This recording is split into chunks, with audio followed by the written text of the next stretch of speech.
with the River Basin. Thank you, Jillian. I'll start with the River Basin Commission Chairman.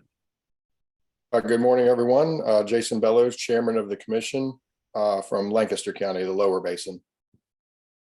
Okay, and moving across the screen on my screen, John McCarthy. John McCarthy, Senior Advisor with the Piedmont Environmental Council in Warrenton.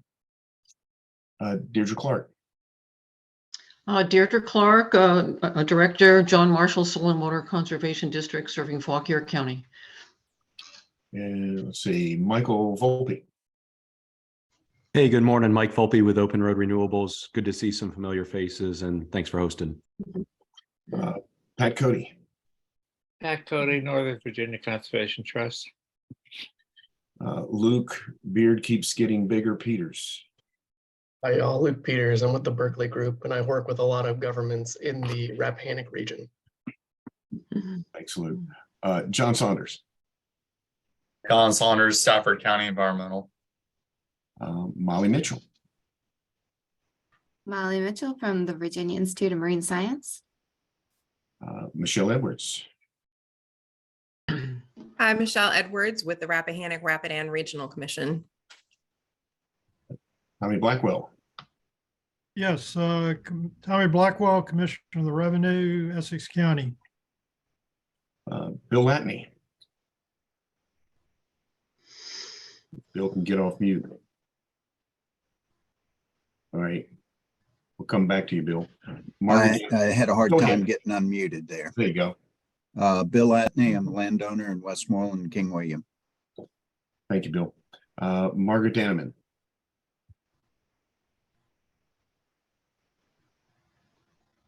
I also had a hard time getting unmuted there. Margaret Tinneman with the Northern Regional Office for DEQ Water Quality Planning Department. Thank you, Margaret. Harrison. Good morning, Harrison Preman with Culpeper County. Let's see, we've got a couple phone numbers. I'm going to say the phone number and then you can identify yourself. 804-370-4057. Yes, sir. This is Brian Johnson with Virginia Farm Bureau. Great. Thank you, Brian. And the last one is 434. Well, I'll just stop right there because only one person would be a 434 here. And trying to get off mute on a phone is a challenge. I understand. Okay. All right. Well, we'd just assume the mystery guest is friendly. And if you get off mute, just pipe in. All right. Thanks, everybody. Appreciate everybody being with us today as we start the 2023 meeting schedule for the Rappahannock River Basin Commission's Technical Committee. Everybody should have received the beginnings of the document that will make up the report on the work we did on solar pretty much all of 22. And what I'd like to do is start with give folks the opportunity to react to kind of the way we've laid it out. You see from the table of contents, the introduction, the acknowledgement, and then the completion of what we'll call the first chapter, which was our first set of presentations from the representatives of the PDCs.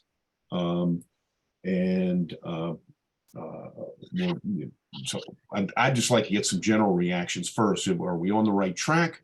Have we made a misstep? And then we can kind of dig in a little bit deeper.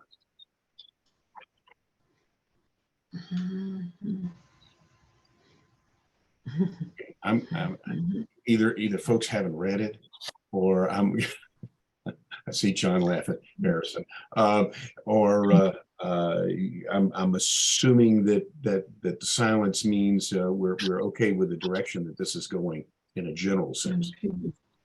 I'll go ahead and jump in real quick here, Eldon. I've not thoroughly read through it, but I have glanced through it, and I do like the format style that you're using. And I think the overall spirit seems to be going in the right direction, in my opinion. It's a lot of work here. There's a lot to distill and a lot of information. So I think at the end of the day, like once we get it all tidied up, how it's like presented and where it's like presented is also just as important as the document itself. All right, thank you. And that comes from a local supervisor who's dealing with the issues, so I appreciate that very much. Jason. Other comments? Eldon, this is Michelle Edwards. Yes. Certainly the format seems fine. And I read through what you wrote up about my presentation and it was fine. Is there going to be any, it was good, but not fine. Is there going to be any key takeaways at the end, or is it just the individual summaries, like highlights? Or because I don't anticipate that elected officials or county administrator type folks are going to go through all of this. I appreciate that very much, Michelle. I would. It is my intention, and I've noted in the table of contents conclusion, and actually I probably should be conclusions, that there are going to be some threads through here that will jump out at us of things that we should take away and things that we should recognize are problematic. And I'm speaking very generally at this point, knowing that as I turn meeting notes and the recordings into written words, things will, I think things will jump out. What I hope that we will do going forward, this group, is when we meet next month, there'll be 3 or 4 more chapters written that I would hope this group would react to. And by the time we meet in May, it'll be done. And what I would love to be able to do is have this group say, okay, here's something that this tells me that local policymakers should be thinking about, or should be avoiding, or should be addressing as they consider projects. That's kind of a long answer, Michelle, but that's kind of where my head is. And I would love everybody's reaction to that. Eldon, Pat Cody, I agree. I think, the content and all the work I think is excellent. Just my question is it more a set of expanded minutes and a report of meetings, or is it leaning toward takeaways and recommendations? I would hope that it's the latter, Pat. But I'm really looking to this group and your reactions as we take all the work from last year and put it into some kind of condensed and written form, that we collectively identify those takeaways and recommendations, conclusions. And we may not, sitting in this group, be in agreement on a particular conclusion or recommendation, and that's worthy of discussion in the document itself, in my mind. Eldon, I'll make another comment in regards to sort of that. That was kind of what I was alluding at to the final presentation. I see the bulk paper as sort of like a white paper that kind of is an overall expansion of what went on, and a documentation of kind of went on what you're writing now. But they're also, I think, to sell this or carry this to the short-term reader, or that sort of like, it would be like a 1 or 2, like a back and front page sort of flyer, almost color, like with pictures, and sort of like something that can go along with it to give it some flair and to just summarize it. And it'll give that light reader something that they can kind of wrap their head around. But then the person that like really wants to dig in, the technical person who likes to look at the deep information and the data and all that, can then go to the full report and sort of read into that and then figure out how we got to that sort of like overall nice handout that goes along with this, if that makes sense. It does to me. I'd like to hear any other perspective. With something like that, you'd have like a QR code on it that would then take you to the full document or to the website where all the different videos and things are. And it would just sort of like give you that one page, nice colored printed, like professionally done polish on this nicely done white paper.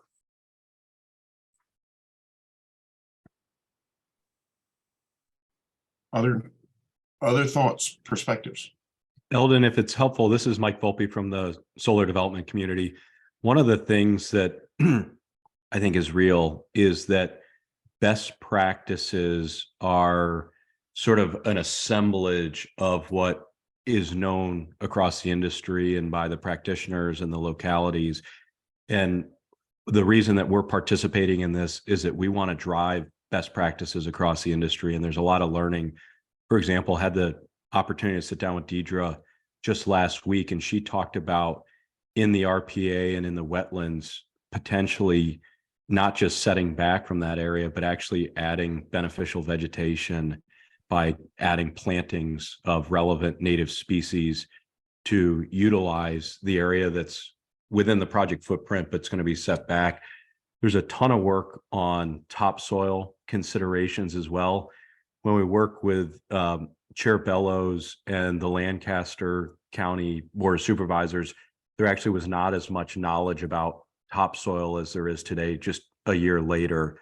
So we would like to continue to participate and make sure that best practices are incorporated in the discussion. And as we've sort of advocated along the way, is that you really should look at a solar project on a case-by-case basis to understand the impacts to the local community, the siting of it, and what's being done. But across the board, best practices are ever evolving, and we hope that whatever the work product is that comes out of this is that it's a resource to understand exactly where the best practices are, so that localities, as they consider projects on a case-by-case basis, say, what are you doing to address topsoil? What are you doing in the RPAs? What are you doing in terms of buffering, et cetera? So I don't know if that's helpful or not, but that's why we're here. And if that is the direction that y'all want to keep building upon, we're happy to lend everything that we know in terms of best practices to make sure that we hold the solar projects that come forward for review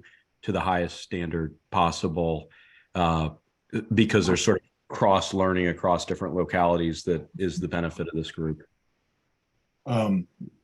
Mike, I think that's an excellent point, and I'm going to make a suggestion back to the group. Just listening to that, I think it'd be quite valuable to insert a chapter, if you will, right between the last perspectives of the electric cooperatives and the conclusion, and just identifying best practices. And go ahead, Deirdre. Excuse me.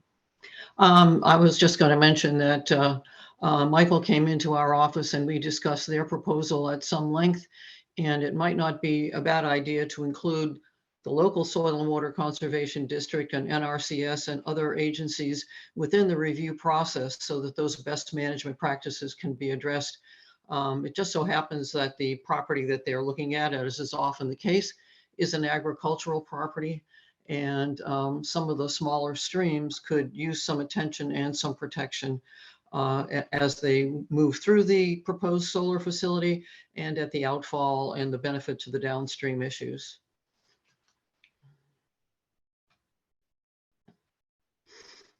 Thank you, Deirdre. Other reactions?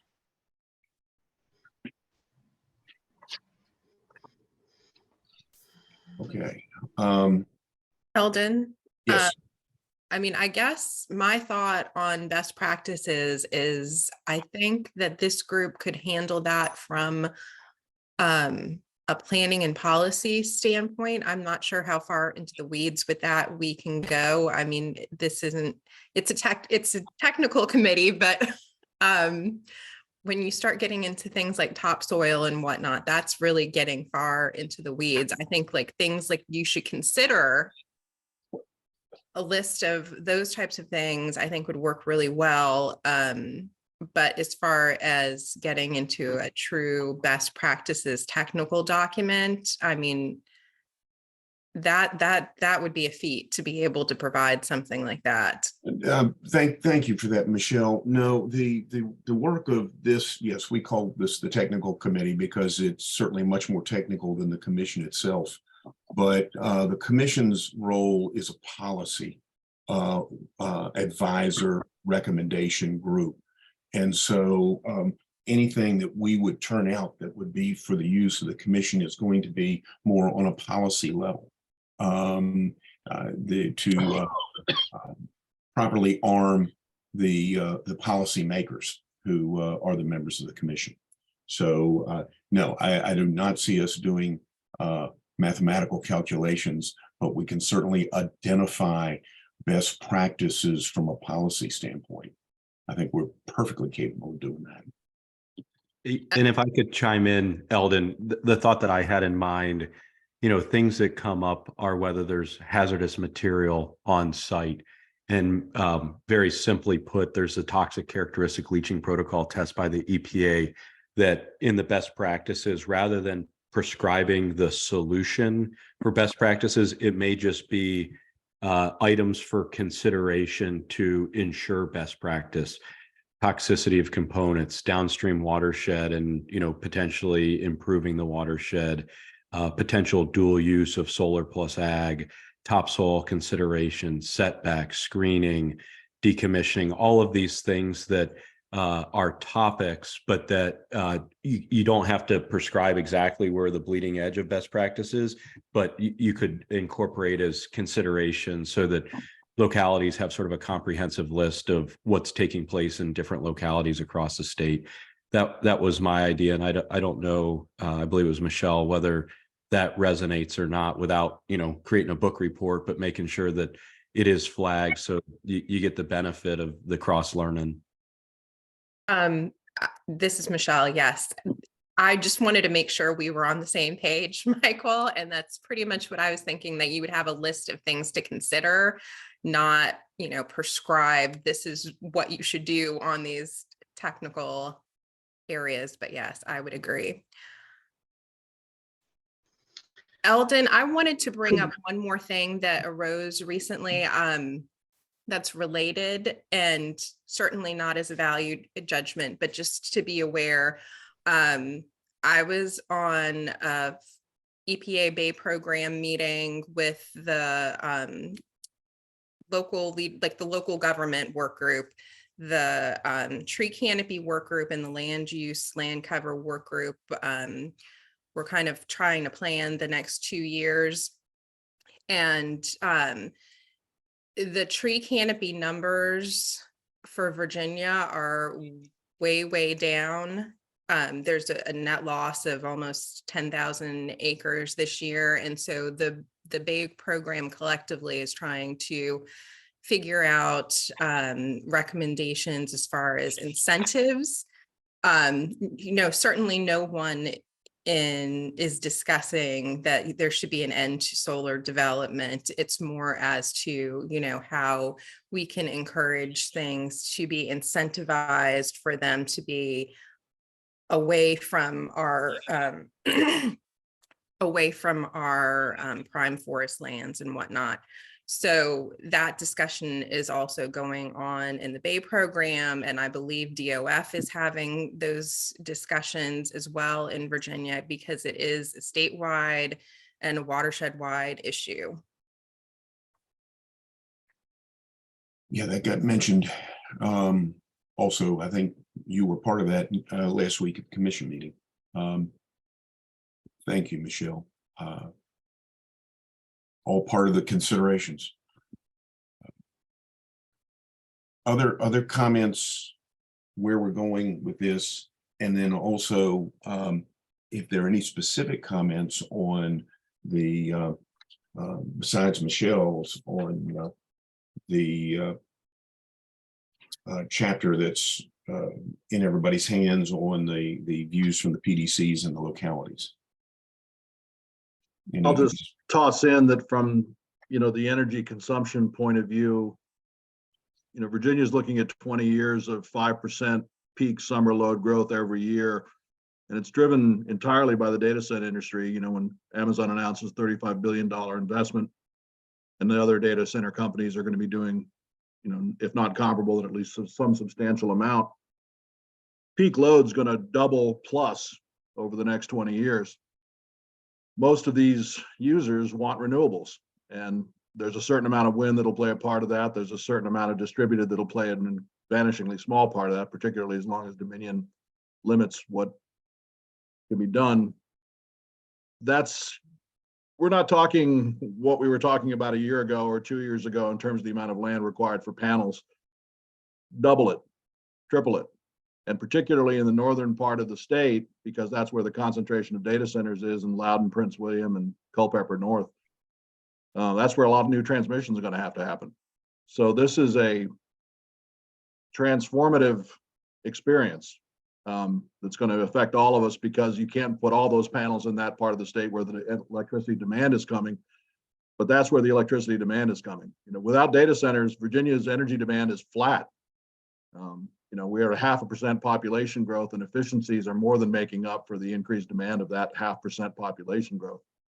Demand is entirely attributable to data centers over the next 20 years, and it's going to drive the whole conversation. Yeah, I heard that the data centers now, John, I heard it was like 20%. Which 21. It's 21% of Dominion's load. Yeah. And it's projected to go to 40%. Yep. By 2045. All right, we've got a couple of comments in the chat. Harrison going with sarcasm. Way to go. Well, that's Harrison. What can you expect? It may be a controversial point of view, but I don't see renewables being able to fill that entire gap, and the only real future for energy is modern nuclear technology. I think nuclear is in many ways going to be a component of this. I think it's going to be pretty well impossible to get a small nuclear plant approved in Northern Virginia, but even if you can get people to accept the conversation about nuclear, which tends to be an enormous bugaboo. I'm a believer too, Jason. Frankly, I'm one of those people that thinks, following DARPA's lead and the way they're using force security and the development of these small plants to make sure that they're got a continuous and ungrid reliant force security. I think it's a great idea, but it's not going to happen fast enough to meet a 20-year growth demand spike that we're looking at here.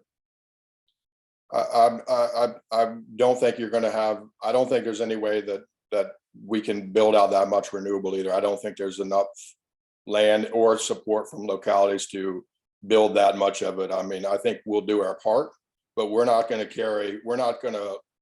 Localities across the Commonwealth are not going to put up with tons of solar panels that feed power to Northern Virginia data centers, which no one else gets any benefit. Again, that may be. I hope you're right, and I hope that political will stays that way. Yeah. That's just my feeling. That's my point of view, and like I said, it may not be the consensus, but I feel it's probably pretty accurate. When the demand level gets to that point and the money gets to that point, I'm a little concerned about whether there won't be some states stepping in about what we can and can't permit at the local level. That worries me quite a bit. That's $35 billion is a lot of money. I completely agree with you.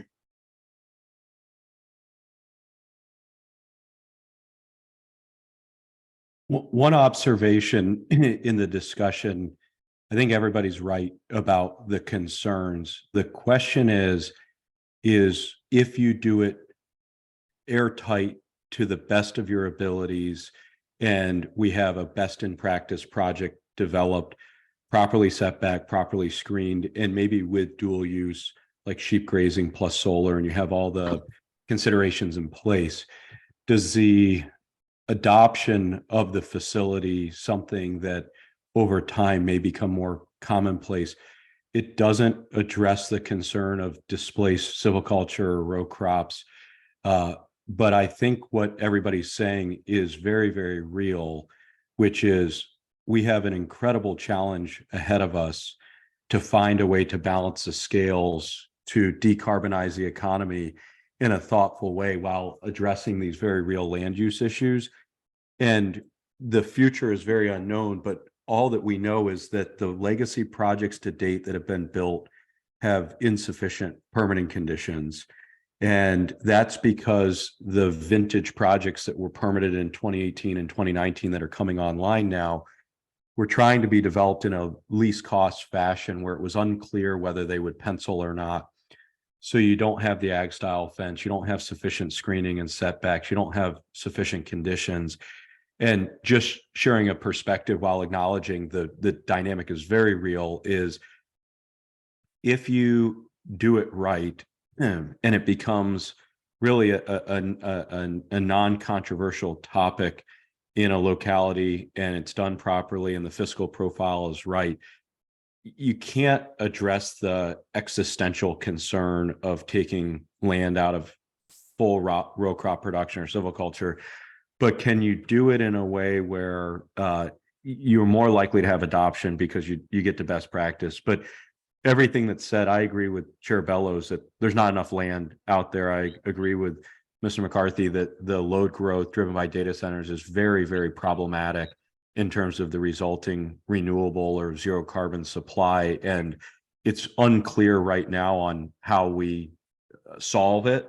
And rather, like, it may be true that like we're not going to be able to solve it.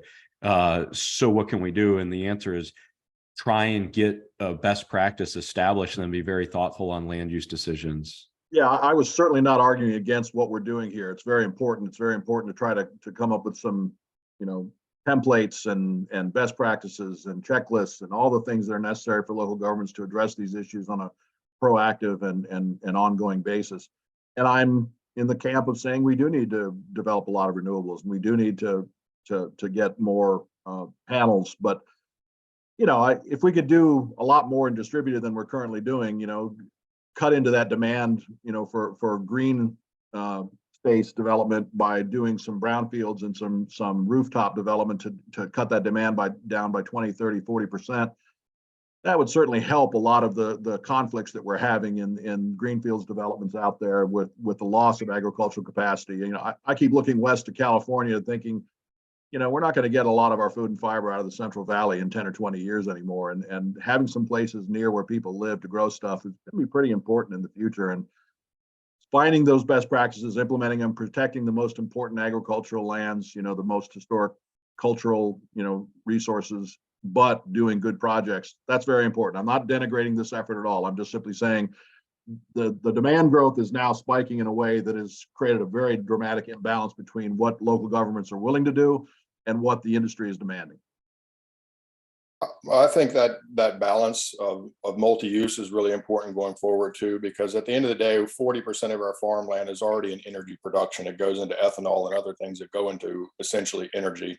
And so if we can transfer that 40% into other forms of green energy, essentially, and not expand the footprint of taking away additional farmland, it's just transitioning current row crops into, say, solar, then you're not really losing technical farmland. You're just transitioning the modern farmer into diversifying his farm into multiple assets instead of just row crop, and providing that mainly to what I'd call fuel production for vehicles at this point. But in a modern 25-year future, when most vehicles are all electric, then that grid can be supported by modern green nuclear combination technology and technology we've yet to envision.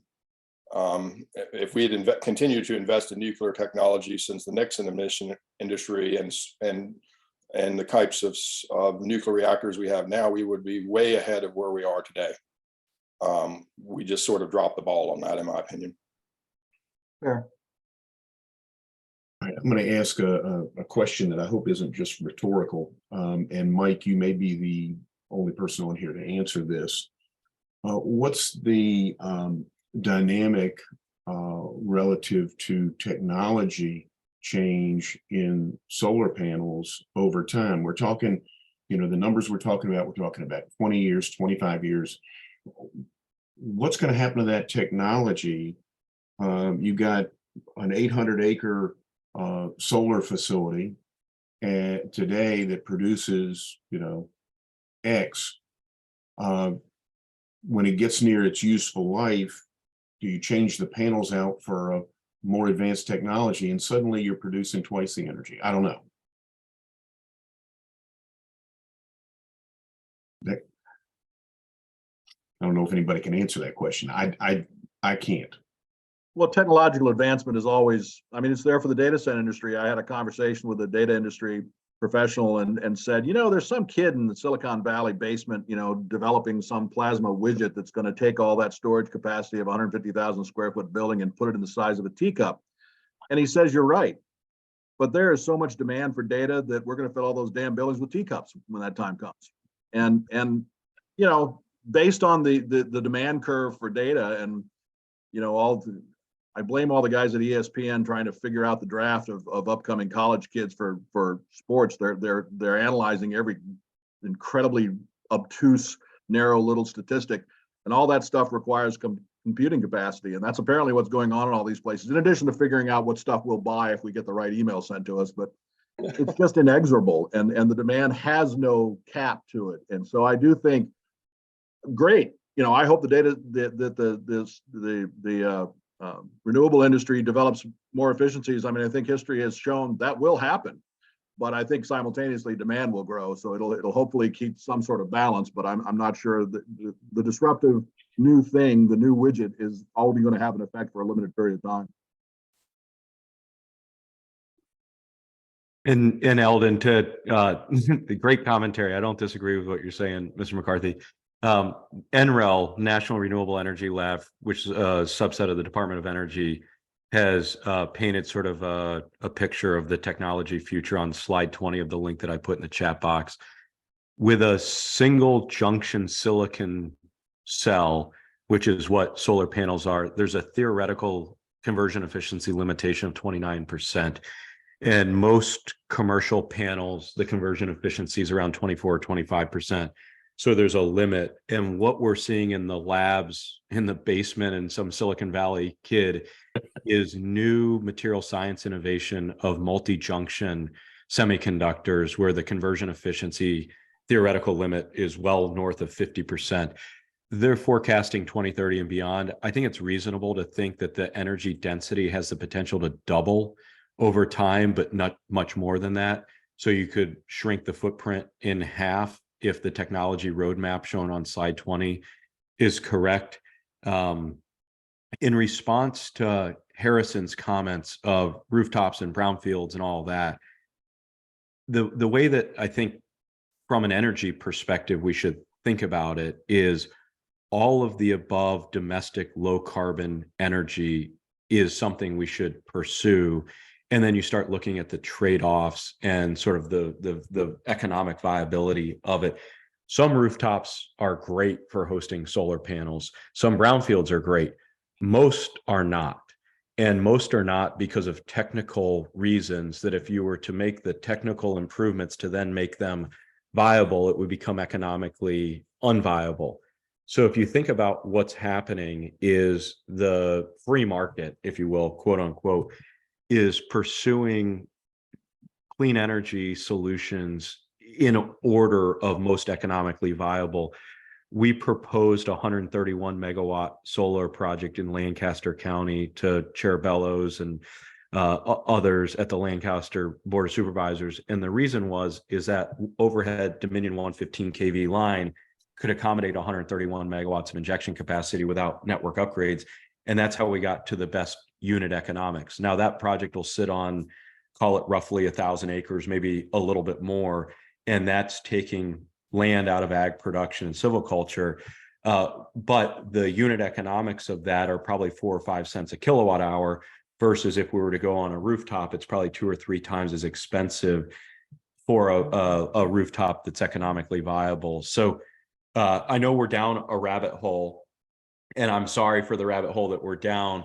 But I think that just the view of it is it's really, really, really difficult to figure out the way to balance the interest. And the way that I see our role in this discussion is trying to institute best practices and share best practices and encourage best practices so that projects can then be reviewed on a case-by-case basis. the view that localities aren't going to want to adopt as much renewables as needed to satisfy the VCA obligations and the obligations or commitments of the tech centers. I hold that view, and I think it's a real concern that in the future, I don't know how it will be addressed. Thank you. Hopefully that's helpful. I Very think much it's so. important to note, though, what is economically viable changes depending upon the carrots and the sticks that you provide the industry. I mean, everything it changes. And if a locality or a state feels that it's agricultural land, it's agritourism, it's forestry land is important enough to provide incentives for the industry to resort to less desirable land and provide those economic incentives, then suddenly it becomes economically viable. Harrison's got a question or a comment. Oh, no, I was just gonna say, Michelle was hitting exactly kind of like where I was trying to go for when I was mentioning distributive stuff in terms of how making that either feasible, or if it's impossible, make that feasible for utilities, how, you know, the state or local governments could play in that role kind of aspect. But yeah, Michelle kind of hit it on the head. And in response to that, rate design, incentives, all of that matters, but there are real costs of installing the systems and then looking at the production of them. And the way that kilowatt hours work, there's a locational value, but there's not that much difference based upon location. So certainly there's the opportunity for the state legislature and the State Corporation Commission to review rate design to provide the right incentives. But you can result in distortion and cost shifting and all of that, that it's not as black and white to say, well, Dominion or the legislature, the commission needs to rejigger things to compel additions on rooftops. If we go that route and we sort of foreclose utility scale solar because of the value of ag tourism and ag industry, that's not without the cost to ratepayers because of the underlying hard cost differences based upon economies of scale of different project economic profiles. So I don't think we're, disagreeing much, but I just want to make sure that it is recognized that this whole exercise is about balancing the interest and figuring out a way to balance the interest, because I think that across the board, it's recognized that if we don't decarbonize the economy, that's going to have cost. If we go to all rooftop solar, that's going to have cost. If we do all utility scale solar, that's going to have cost in terms of the displacement of ag land and whatnot. And maybe it just highlights the complexity of the problem that's trying to be solved here. Yeah, Oh, yeah, I'll definitely. candidly say that Yeah. as a conservation organization, we don't think you can solve this problem with distributed solar, just do rooftops. I think you can do a heck of a lot more than is currently allowed. I think you can do a heck of a lot more with community scale and with, farm, level solar than the current rate restrictions and, legislative prohibitions and tariff rules let you do. One of the things that appalls me, I'm 30-year local government employee, so my cynicism has no depth, no bounds to it. I mean, it just goes on and on and on. But I actually do get morally upset about the fact that this energy demand that's coming from the data centers is going to require new distribution and transmission lines, rather, that are going to be paid for by all ratepayers. And the way that tariff works is that all of us pay for a new transmission line that's going to go into Loudoun County when the demand is entirely served or needed by the data center. And I know entirely is mutable because you get into issues of reliability and redundancy and all that sort of thing. But if there's effectively no energy demand and all of it's going to go to data centers, then all these transmission lines are for data centers, and yet all of us pay for them. Not only that, but you and I in our homes pay a higher base rate than does Amazon because they're using so many more kilowatt hours. So all the levels of fairness that come into this are a thing too. And they're going to be, I think, what drives a little bit more public policy over the coming decades than, calculations about what is economical. Well, it's only economical to do it the way they want to do it because all of us subsidize it. Yeah, and I just want to jump in just to clarify of, obviously, I wasn't saying, 100% shift to distributed, that's completely unrealistic, just, when you see the amount of impervious surface already throughout, not only in deep Nova and Richmond, but even in the more suburban, even rural counties where you have, government facilities, parking lots, all that stuff, that you see nothing going on. And my idea of just trying to expand that profile so the whole load isn't 100% going to utility scale solar, which disproportionately, and understandably because of the land, but disproportionately affects rural and exurban suburban areas for the benefit of the urban areas, specifically the data centers and stuff, which get their subsidies, but they don't pay that extra cost of all the extra energy generation. Now, I just want to clarify my point. Obviously, utility scale is always going to have a role to play. Obviously, in the long scale things, it's great that we have a lot of this utility scale solar, and that the main point of this committee was to address the site planning and all that stuff of utility scale solar. I was just trying to say, try to widen that pie of just sources kind of stuff. But yeah, just to add that clarification. Thank you, Harrison. Other thoughts, comments, perspectives?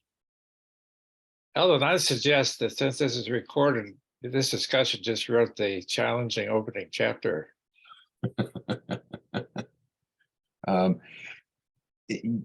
This is exactly the discussion I believe that whichever commission member in December over a year ago said we need to do this was anticipating. What I'm sitting here listening to the different perspectives on this screen, and what comes to my mind is endeavoring in what we put together. We recognize all the various biases and acknowledge them because none of those are bad. We just have to be honest about it, and we have to do all these things that we just talked about doing, that are many of them that are in conflict. We got to figure out the balance. Isn't that what policymakers do every day? Exactly. Hopefully. This is a really complicated issue, and it has many pronging things that go into other issues amongst different localities and how it's dealt with or where it goes. The list of things that could be discussed go on indefinitely, really, and intertwines into the inner fabric of our communities almost. So, but I think I was one of the pushers for this to go forward in the first place. So I think it's really important for us to find a way to get to sort of that white paper idea of sort of best practices, but an overall discussion from all these points of views that people can see how complex it really is, because it's not simple. It's certainly been an endeavor here in Lancaster County, and I'm sure other counties have faced the same thing and dealt with their own sorts of issues with these developments. Okay. Any last thoughts on this before I move us to our other issue for today's meeting? Sorry, I had to leave and come back late. This isn't necessarily the view of the Berkeley group, but mine sort of personally, which is that because this is such a complex issue and differs so much in how it's implemented geographically, politically, economically, I think that protecting a level of local control is really important, the special use process. But I think it's also important that every county, every locality in Virginia have the right information about what larger solar facilities are and aren't going to do. We have conversations all the time with planning commissions and boards who still think, and this is pushed by the industry a little sometimes, still think that if they get a big solar facility in their county, it's going to keep the lights on in a blackout, like for them locally. things like that. And then there's still a lot of concerns about leaching toxic chemicals from the panels themselves into the soil. So we need to think about just those things, like basic information being shared widely. And then we can start to think about the best practices too. Like, you don't have to put a set limit on it from the top down, but let people know that the height of the panels as it relates to stormwater runoff is an important consideration. Things like that. But I think having more local control over what counties do and do not want in their counties is an important aspect. Thank you, Luke. And I'll just identify my bias for everybody if you hadn't already known it. I very strongly agree with the local control question, Luke, and that's just part of my background. Thank you, John McCarthy. I'll reiterate that as a local government person. The only way that solar has been able to expand to the extent that it has is because the rules have been rewritten to allow local governments and local communities to negotiate privately with solar companies to get whatever benefit discussion that can come out of that asset to that locality. And that's the way the disbursement and future of any future solar expansion is really going to have to occur to increase those incentives, really, or they won't get anywhere, because that's how some of that Northern Virginia asset flows back to Southwest Virginia rural counties out here, and other rural counties, because rural America is declining across the nation. And if we don't find a way to reverse that trend, and solar may be just one aspect of how we start to reverse the trend and decline in rural America, is returning some asset from somewhere else to regenerate the positivity and growth in rural America, because it's declining across the board, and we need to do something about that, or try. And specifically, Jason, I think you're referring to the statute change that allowed for localities to negotiate host agreements with the solar developers. Exactly. Which, and I see Tommy Blackwell acknowledging that. Had that existed when Essex took on its project, I think that things would have been quite different for Essex County. Correct, Tommy? I concur.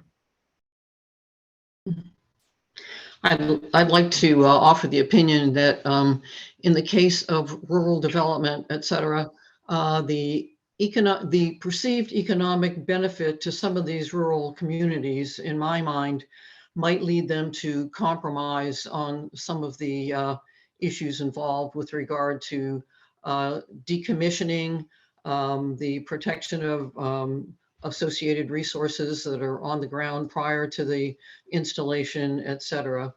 And for that reason, there need to be some basic, let's say, operating procedures that maybe can't be compromised at the local level.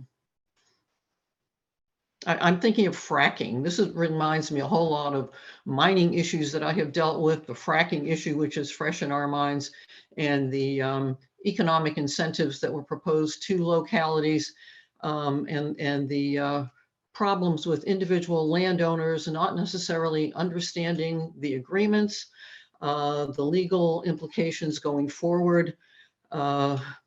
It's complicated.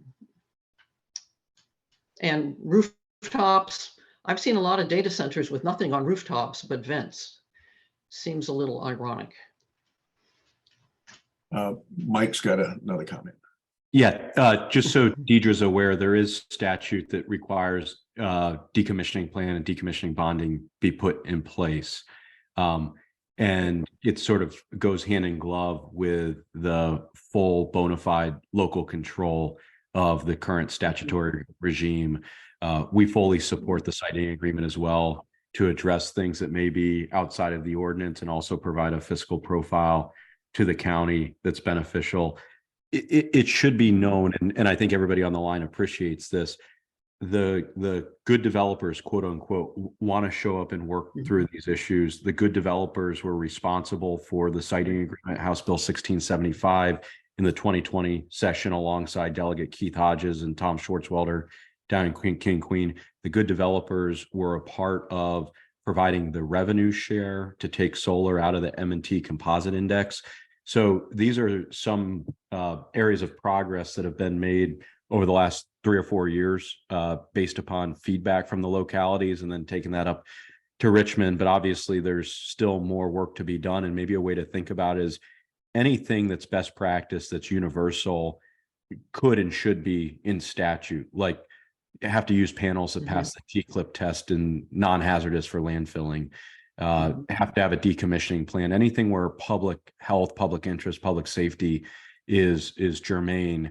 There could be sort of a restrictive policy at the state level, but then the actual land use decision should reside at the locality so that it can be molded and shaped to be responsive to the local community interest. Does that align? I think so. More or less. One of the issues associated with decommissioning in a lot of localities and proposals that I have seen is the idea that the land can then be returned to agricultural productivity.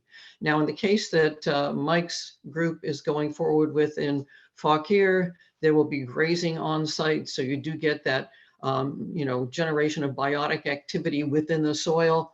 That is not the case in a lot of areas where the panels are, just sitting there for X number of years. There's nothing going on with regard to the biotic activity within the soil, and it's not necessarily going to be returned to agricultural productivity, et cetera, et cetera.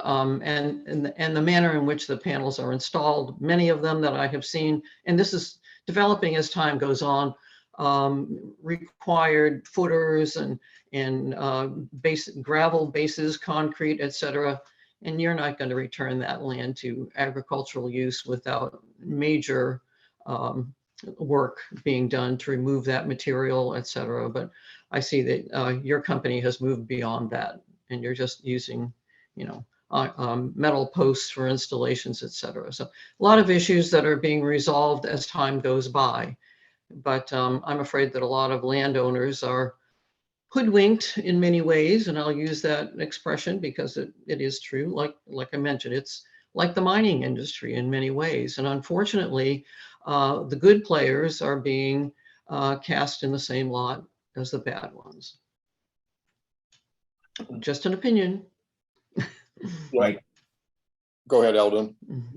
No, I was calling on Mike. You had his hand raised. Why don't we let Chair Bellows go and then I'll take it up, because I do want to talk about topsoil and decommissioning, crop yields and all that. Yeah, But, I was just going to briefly mention those things because those are reoccurring themes that constantly come up: decommissioning, recycling. And I think going forward, the industry itself is going to have to really start to demonstrate with investment that they can demonstrate how these panels can be recyclable to the point of where they're putting some of this money to invest in plants and infrastructure, maybe in some of these rural communities for economic development purposes as well, to build recyclable plants to show how solar panels can be recycled, demonstrated projects where they can take disturbed land and return it back to farmland. So they're going to have to put investment into these areas and show real demonstration, or else we're not going to be bamboozled like we were by the plastic industry, where they claimed it was recyclable, but to this day, there is no real recyclability of plastic. That's really a myth. And so we got to hold the solar developers and the policymakers to really demonstrate that 25 years from now is not just a myth that they can recycle this. We need to be investing now to demonstrate that we're serious about. We're not going to allow 25 years to pass before we find a way to say that these are now not recyclable. We need to start demonstrating that now with real investment. Mike. Yeah, I support all of the discussion here. I do want to highlight for folks, again, the reason that we are participating in this is that we want to bring everybody up to best practice. And on post decommissioning crop yields for ag land, we have learned a lot about topsoil considerations during the construction practices and the role of deep-rooted vegetation under the array field for topsoil considerations, decompaction as part of the construction process, et cetera. Current vintage solar panels don't have concrete footers. they're galvanized I-beam driven into the ground. But over the last 5 years, the projects that have come online have not sufficiently addressed topsoil as a resource for public interest or public good. We actually sat down with Kevin from the PEC before we sat down with Deidre last Thursday and some other folks in Fauquier County. And we're proposing, with regards to soil, that prior to construction, you do a baseline sampling across the site and look at all the attributes of the soil. And then as part of the decommissioning obligation, the soil quality has to be returned as good or better as baseline. Things like filtration rate, all of the chemical attributes, yada, yada, yada. And then what that'll do on the front end is it will ensure a thoughtfulness on if there's any grading that needs to take place to get the array field within slope tolerances, that the topsoil is thoughtfully segregated from the subsoil and then reapplied and ensure that there's decompaction. And then the actual vegetative mix underneath the array field that, you know, the project in Fauquier that we're working on has 3 main uses. Erosion and sediment control, that, you know, you need to make sure that the soil is stabilized. It will be a forage for the on-site sheep grazing. And then the third is that it will have a beneficial pollinator habitat for the bees for the crop yields around it. There's a lot of data out there and research that shows the right native species that's deep rooted in nature can actually improve soil quality over time relative to continued cultivation through row crops. But that's all predicated upon doing it right. And I think that's the whole point of the discussion here. So hopefully that's helpful. It is. Other comments, Deirdre? I'm aware of all those issues that Mike has mentioned, but my concern is that landowners might be misled by practices and let's say agreements that are proposed by other companies that may not be, you know, progressing to the level of technology that is available. And that's where the locality as the backstop with the conditional use process can ensure that best practice is adhered to. And it could be something that this working group presents best practices and there's cross learning from it. And the goal, so just to be like fully on the record on this, the poorly developed projects of yesterday, they hurt our business interests. We recognize that we've got a real issue with regards to community adoption of solar projects. So the question is, if you show up and present the most comprehensive, thoughtful solution, you continue to mold the project, can you then do it in a way where on a case-by-case basis, it's weighed whether on balance it should be approved or not? And that's what we as a company are trying to do. And we're trying to bring the whole industry up with us because in the absence of that, we're going to continue to see very challenging political situations for the elected folks in local communities. That's just an unenviable position for the planning commissioners and the board of supervisors. And, you know, that's the goal of the exercise from our perspective. I appreciate that. Pat, did you have a comment? No. Okay, sorry. Yep. All right, I'll just weigh in with this. I'm hearing a recommendation that will probably show up in some manner or form of protecting local authority to deal with the local conditions. The commission includes delegates and senators. So we've got, Mr. Chairman, we've got an audience for that one. I mean, the beauty of the American system in this federalism versus statism sort of dichotomy plays out in Virginia across localities. It allows the localities the flexibility to be unique about what goes on in their community, but it also allows 92 different ways or 100 different ways to look at things and develop ways and find those best practices over time of what works And that's really the experimental ground and the scientific process playing out in real time. And we're not going to learn all the answers today, but over time we'll get to the best practices and we'll hold everyone accountable. And hopefully that's the place we'll get to at some point. But we don't know all these answers today. As Donald Rumsfeld said, there's a lot of unknown unknowns. And those are what make people uneasy, are unknown unknowns. Okay. Thank you, everybody. That was a great 1 hour discussion. We will continue along, and a month from now, we'll have several more sections to be able to react to.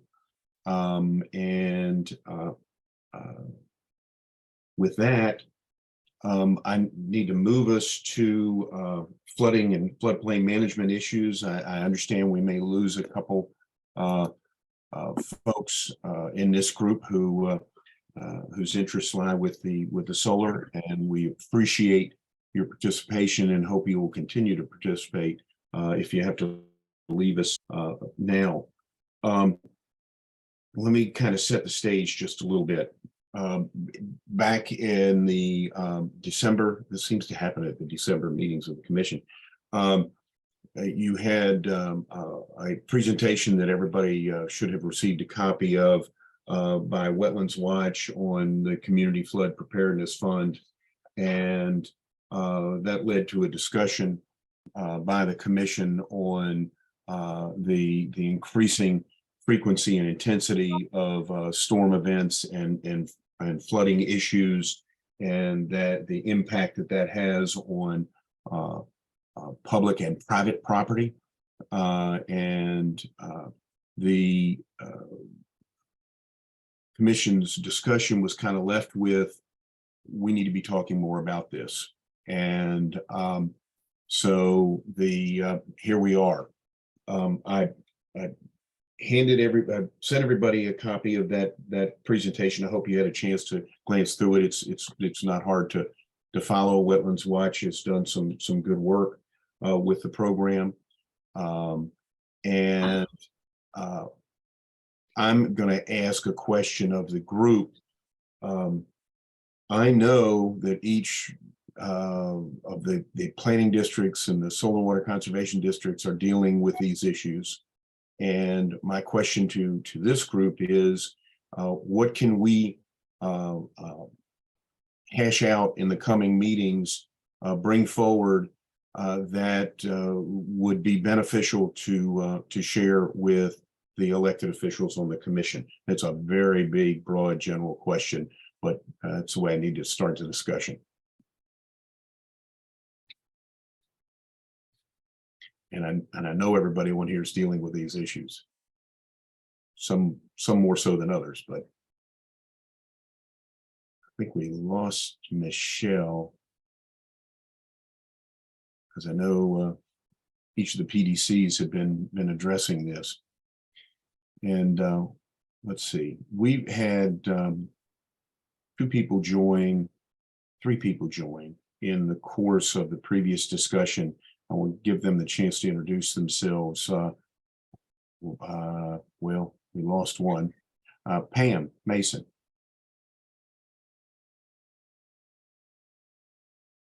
Hi, all. So I'm Pam Mason. I'm at the Center for Coastal Resources Management at VIMS. Thank you. Don McCowan. Yeah, hi. Don McCowan with Piedmont Environmental Council. Sorry, I was that mystery phone number earlier, but I'm here. Okay. All right. Very good. Thank you. Mike Collins.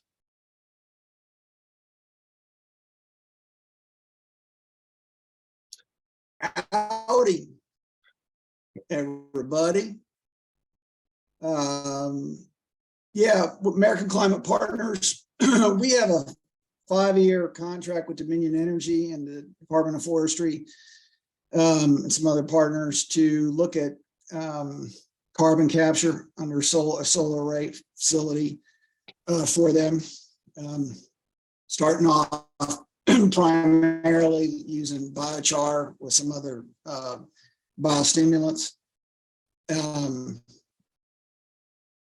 So, I mean, our interest there's also a water quality sort of aspect of that we're looking at, stormwater piece. So anyway, for the moment, that's our interest, I guess, just checking in. Well, welcome back, Mike. Good to see you. Thank you. Okay, back to flooding and floodplain management issues. What are some of the key issues that folks are seeing in the areas that they represent?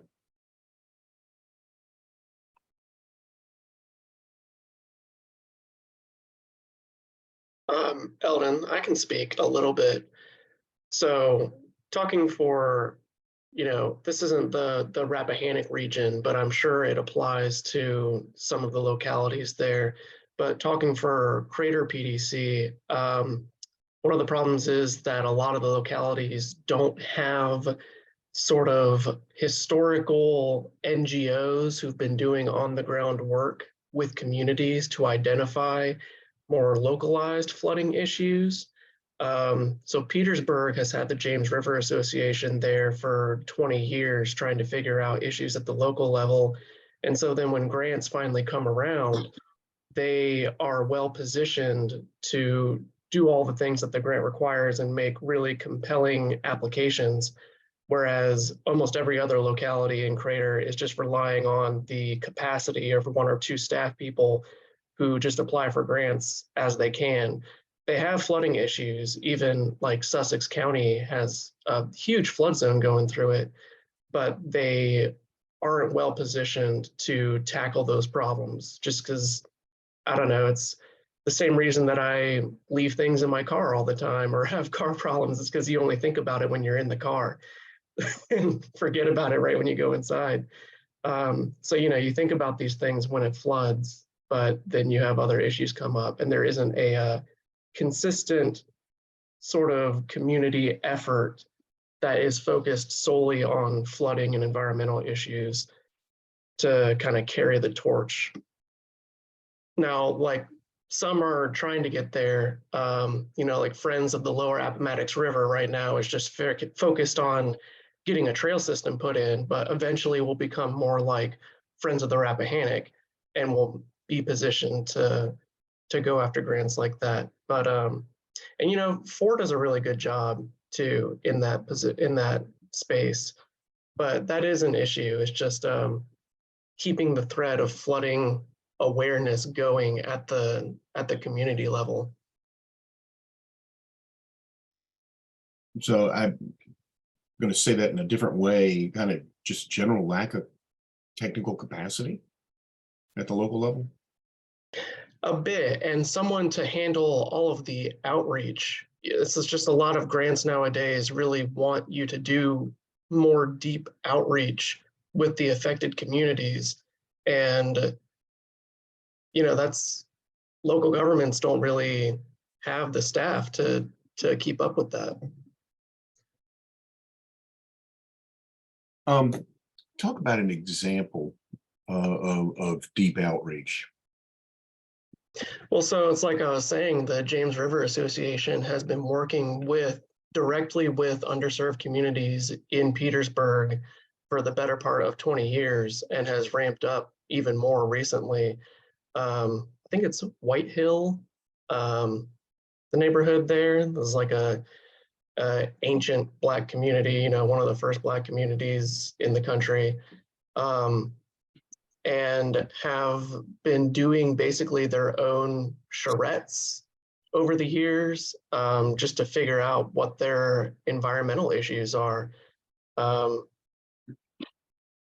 Whereas, Dinwiddie doesn't have a group like that.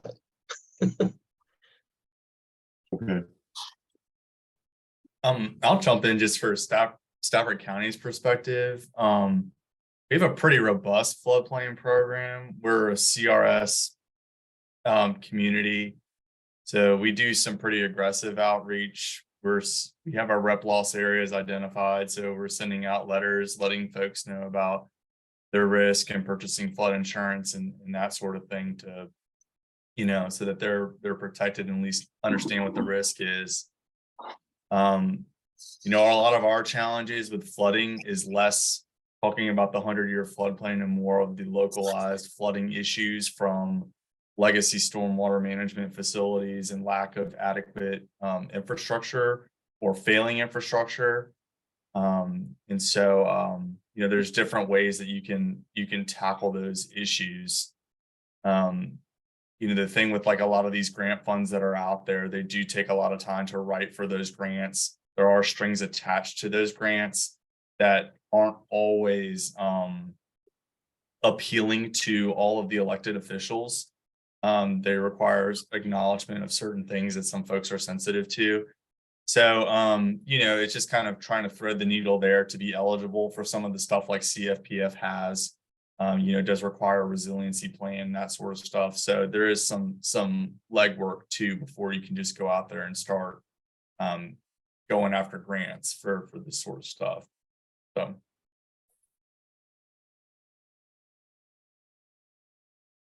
Thank you, John. Other local perspectives.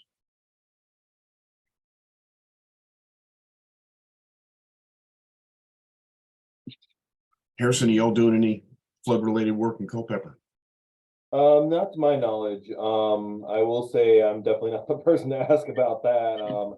I don't know if that's just more of a Sam job or if that's more of a Paul Howard job, but the only thing close to that I can think of is I know there was something going on at the Carver Center with some BMPs regarding like some BT students, but again, I wasn't completely privy to that as well. So sorry, nothing to contribute from up here. That's fine.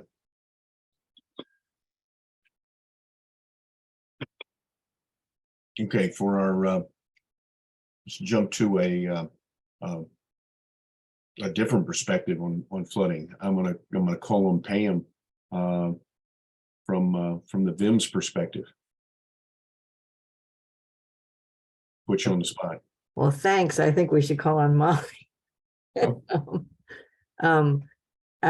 So I don't know how often Molly participates in your calls, and I know She was on earlier. I don't get to. She's still there. I'm still here. Yeah. Okay. So we kind of do flip sides of the same coin. She does the analysis, and I do a lot of the outreach and applications. So it depends on which perspective you want to hear first. Maybe start with Molly. All right. Yeah, so you want to know what we think is the flood issue, flood risks we should be focused on? Yes. Yeah, so the stormwater one, which was just mentioned, is of course a big issue in certain areas, and particularly road surface drainage, that kind of thing. That's probably the least predictable of how, you know, we might see things change in the future. But is probably the one that people are most aware of, right? So that's the one where people can tell you where in their neighborhood, you know, a road becomes inaccessible. In terms of storm surge, water levels, we are seeing increased flooding along the Rappahannock River Basin. Really depends on the elevation of the land adjacent, and most of the upper part is certainly higher elevation land where you're getting less impact from that.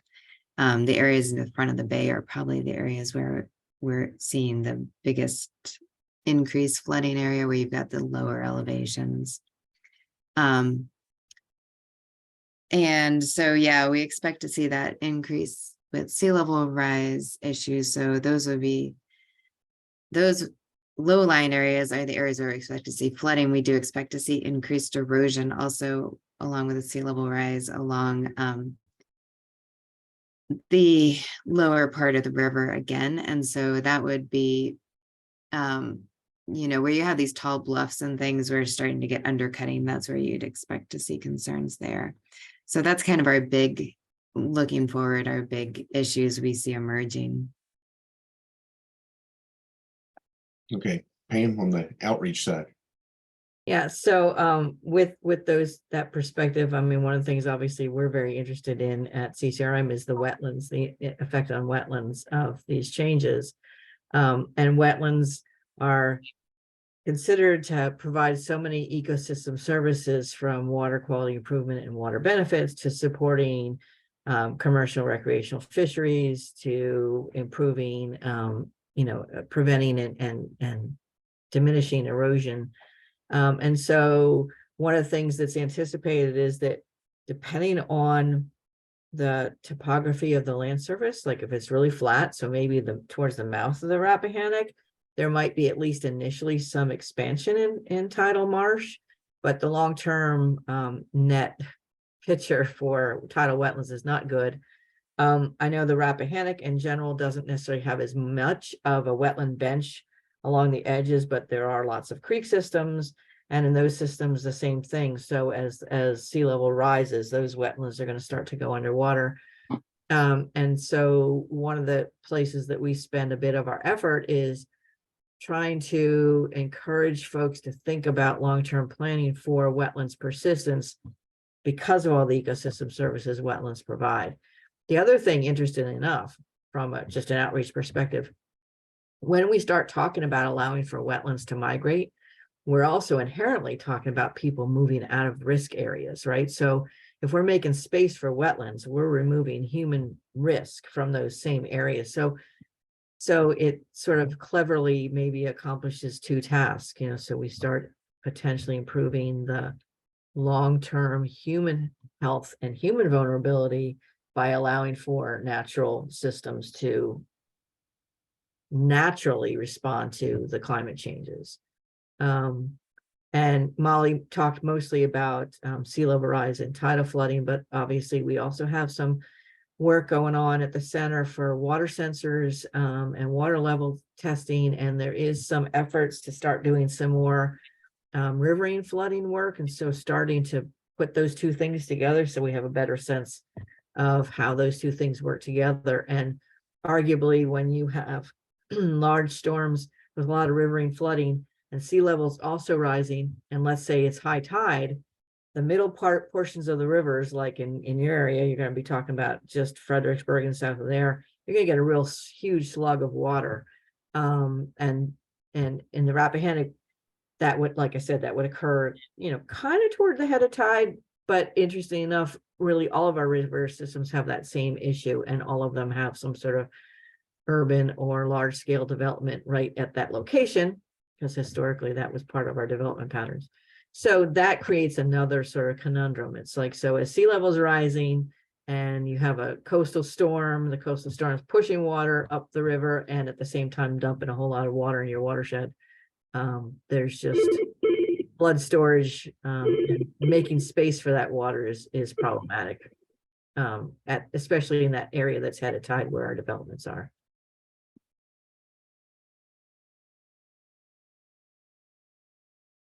Thank you, Pam. Hey, Eldon, can I add that so up in the headwaters, I was going to move us up the river because it's a different perspective, but go ahead. It is.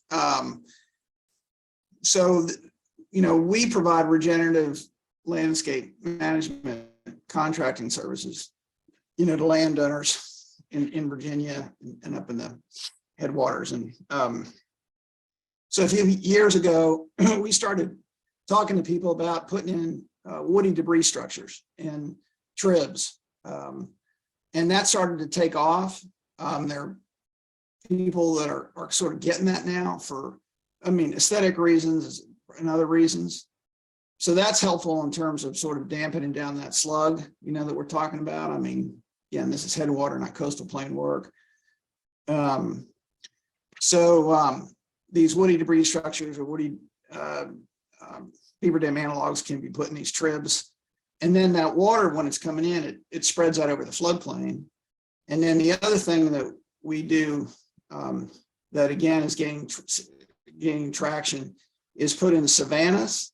And savannas are a combination of native grass and tree projects. We tend to use nuts and not in whips and not, trees and tubes for various reasons, so that we're getting synergies between the native grasses and the native trees.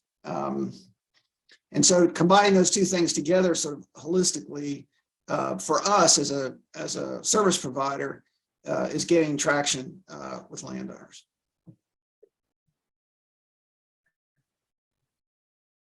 Thank you, Mike. I'm going to look to John and Deirdre to talk a little bit about the flooding issues in your part of the basin.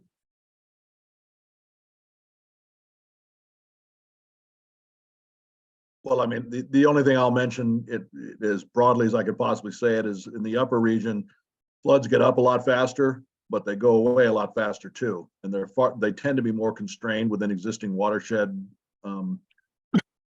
spaces, for lack of a better term. You know, we don't have the broad regional impact of flooding. It tends to be very localized.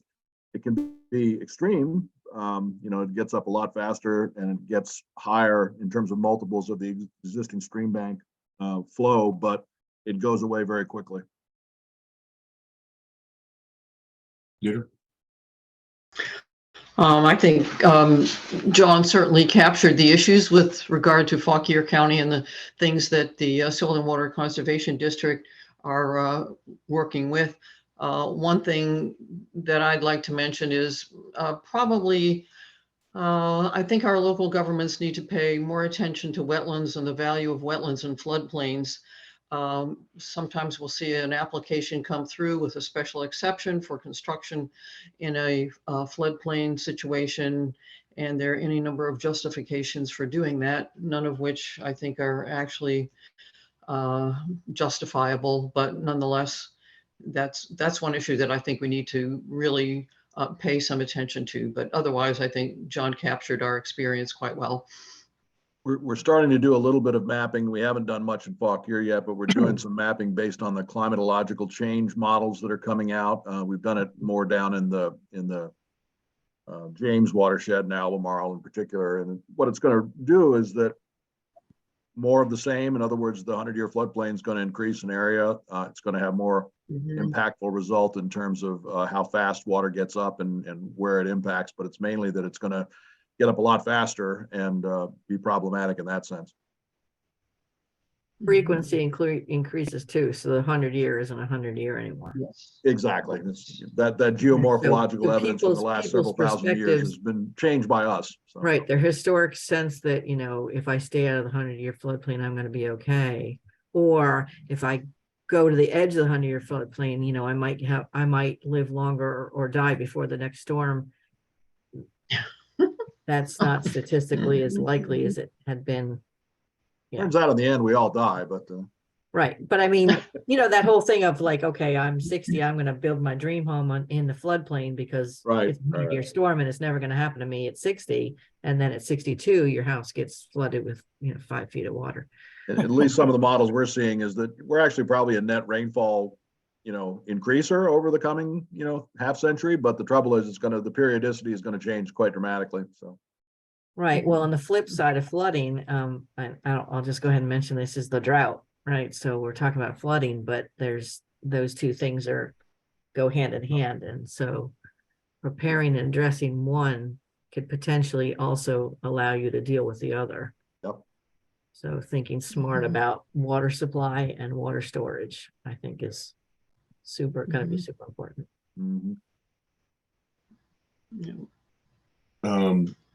Pam, I'm going to ask you a follow-up question. You said thinking about water storage. Talk a little bit more about what you mean there. Well, so, you know, classically, a lot of our drinking water is surface water, and we create reservoirs and whatnot, and change the hydrology. And so what happens is you may or may not build into your drinking water supply storage additional flood capacity storage. Like, I don't know that people really think of it that way. They just think about, you know, base flood or base water level elevation and outfalls. You know, there's controls for how much minimum outfall you have to discharge from a water supply reservoir. But I think that sometimes it's not thought of in a more comprehensive sense of, could you add additional like flood storage, in a reservoir? Could you use some of that? But then, like I said, the other thing is that water supply and water issues and drought are also going to be part of that story. So I think it's a lot more complicated than just dealing with flooding. Yeah, it's true. So I'm Eldon, if I could just ask a question. please. So all these issues on the floodplain, I'm just kind of curious what the primary local and state funding sources are if you want to deal with them. Who writes the check to fix this? The major program that kind of facilitated this discussion is the Community Flood Preparedness Fund, which is the state program that was created after Virginia got into Reggie, and I'm not going to go down that policy issue right now, but that's the main fund that's out there at this point in time. Now the budget as proposed includes putting general funds into that, so there is a recognition of the importance of that fund. The proposal is actually to create a second fund. Thank you. Virginia funded second fund. And, again, reasons that Eldon's avoiding talking about. But the other thing is there is BRIC. So FEMA has the Building Resilience Infrastructure Communities funding. And some of that can actually be used. I like the lady who said we need to think about wetlands more. I don't see your face anymore. No, Deirdre had to leave. She made me happy because I'm also the chair of the wetlands work group of the Bay programs. Go ahead, build wetlands. But nevertheless, that also could be a fund used for community response to flood preparedness. So there's some potential federal money there as well.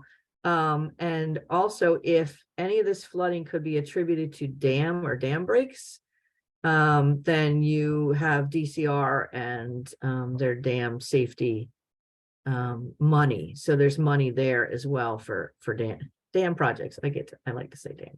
Right. But so I think there are a few other resources that might come into play for y'all. Pam, I want to go back to your water storage for just a second.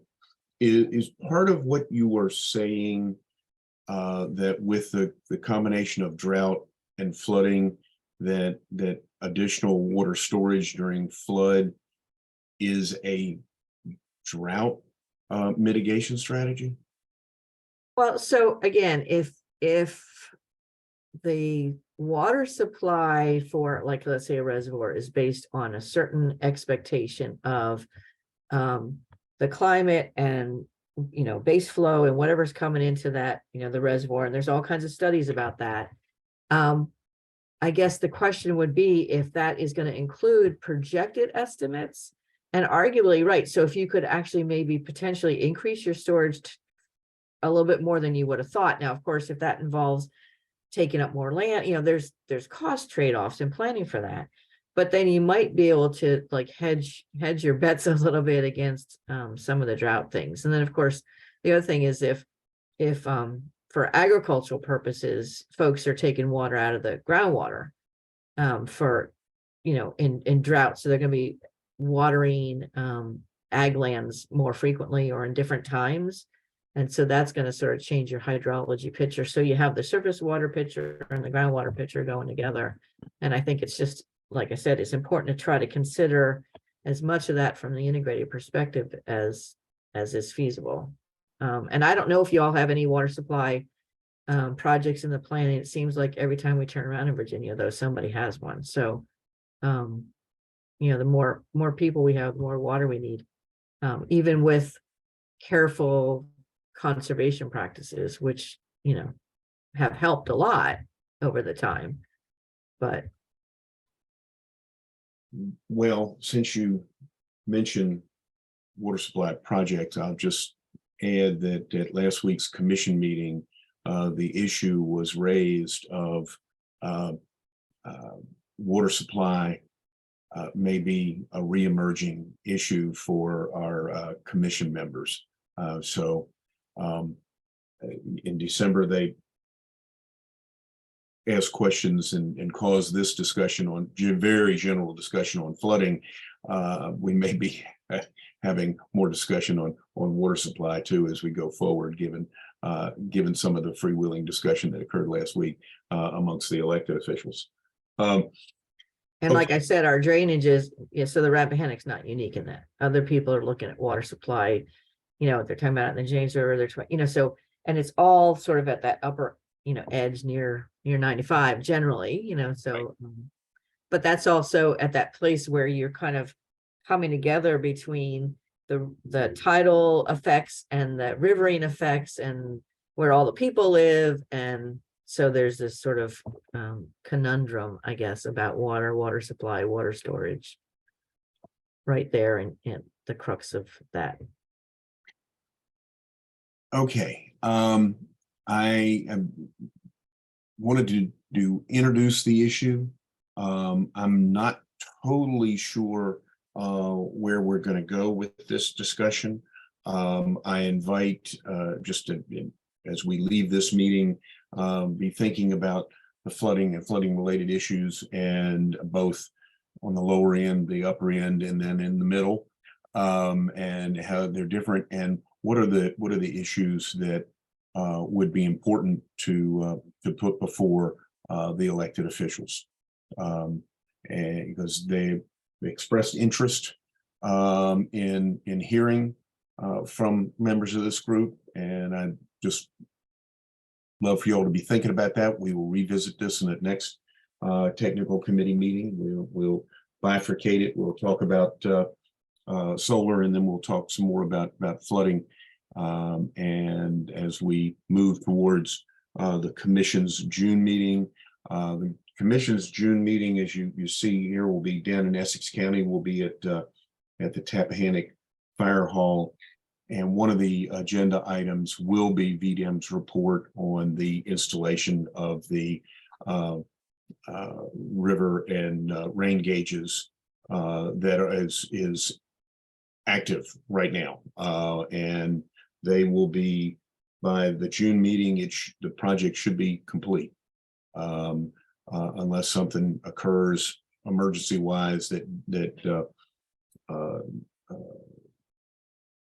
takes VDEM's attention, which we will hope that's not the case. I met with them yesterday, and so they're going to be prepared to give an update and hopefully a final report on the installation of about